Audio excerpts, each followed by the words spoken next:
Welcome back to my channel. আমার চ্যানেলে সব বন্ধুদের জানাই স্বাগতম। সবাইকে জানাই প্রীতি ও শুভেচ্ছা। কদিন বাদেই মহালয়া। এই মহালয়া উপলক্ষে মহালয়া সম্পর্কে সামান্য কিছু বক্তব্য রেখে আমি আজ পাঠ করব কবি মল্লিকা সেনগুপ্তের একটি কবিতা দেবী।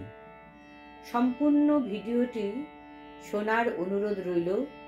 অবশ্যই তোমাদের মূল্যবান মতামত কমেন্ট করে জানাবে, আর আমার এই ছোট্ট চ্যানেলটির সাথে থেকো, পাশে থেকো, সহযোগিতা কাম্য। আশ্বিনের শারদ প্রাতে বেজে উঠেছে আলোক মঞ্জির, ধরণীর বহিরাকাশে অন্তরিত মেঘমালা, প্রকৃতির অন্তরাকাশে জাগরিত জ্যোতির্ময়ী জগন মাতার আগমন বার্তা।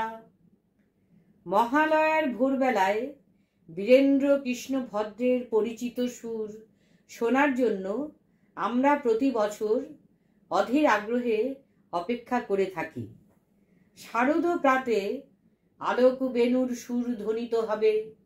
যদিও আমাদের ঘরের উমা তিলোত্তমার জন্য মনটা ব্যথিত, ভারাক্রান্ত। দুর্গতি নাশিনী দেবী মা দুর্গা এর বিচার করবেন। চারিদিকে পূজার আয়োজন শুরু হয়ে গেছে।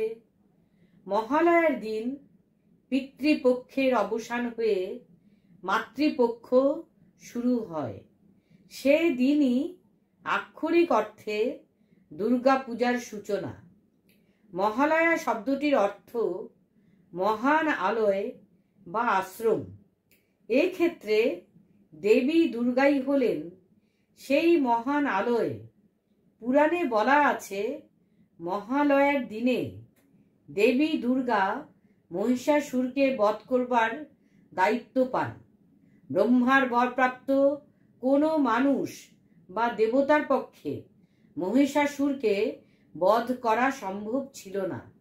ফলত অসীম ক্ষমতাশালী মহিষাসুর তার ক্ষমতার দম্ভে মদমত্ত হয়ে ওঠে। একে একে দেবতাদের স্বর্গ থেকে বিতাড়িত করে।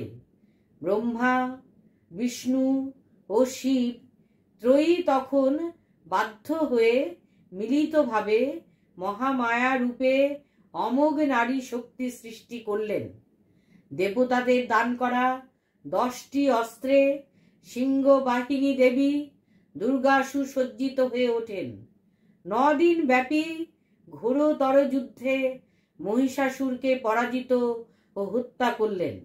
মহালয়া হচ্ছে সেই দিন যেদিন দেবী দুর্গা এই মর্তে অবতরণ করেছিলেন বলে বিশ্বাস।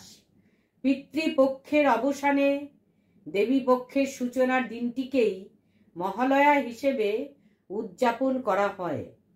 মহালয়ার দিনই অশুভ শক্তির বিনাশ ঘটিয়েছিলেন দেবী দুর্গা।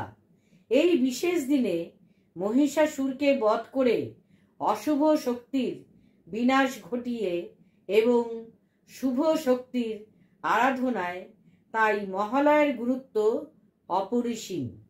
কবিতা দেবী, কবি মল্লিকা সেনগুপ্ত। আমরা সবাই নতুন পোশাকে সাজব, মনের গোপন কামনা বাসনা হিংসা সিন্ধুকে তুলে রাখব তোমার পূজায়।